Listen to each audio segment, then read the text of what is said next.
What was going on was pretty frustrating from a product perspective because we were trying to get enough money to bring stuff into the country. And we'd have tents, but we wouldn't be able to afford to pay Easton to get the poles. So even before the bankruptcy, this was problematic. And this sort of queued up Odyssey buying North Face, those cash problems, which for a while looked good. But we were owned by a company that I think was essentially a Ponzi scheme. So they were pulling money in from like the Japanese to pay off. I think they were going country by country or maybe language group by language group.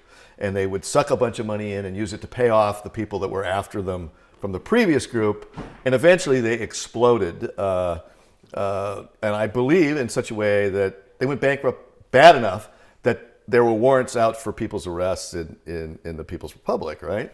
So, and being an information guy, I've brought along archives here.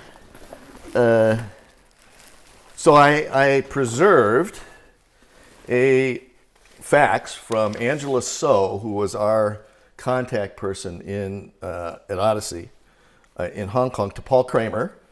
And we needed to send money to her personally. Not Odyssey, because if we sent money to Odyssey, they'd keep it and spend it on something else. So we were sending money to Angela So. And so she sent her bank information. So she says bank is Hong Kong and Shanghai Banking Corporation. She gives us the address.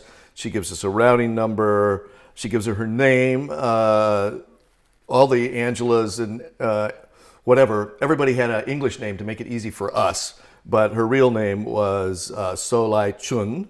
And she said we had to be sure and say So Lai Chun, don't put the so at the end because it has to be Chinese order. Regards, Angela. Then she says, P.S. Bill said that OIL is going into receivership within a day or two.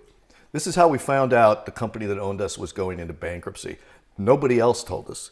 Then she said, another P.S. Looks like RE Microlights, looks like we were able to move these out, but export license not ready yet. We'll keep you informed. So that's an update on what we're going to send her money for. So that's how we found out that the company went bankrupt. And then the bankruptcy, once again, we were out of money. So it occasioned a whole another set of problems that ultimately led to Jack and Paul trying to buy Sierra Designs and then starting Mountain Hardwear when that was rebuffed. So.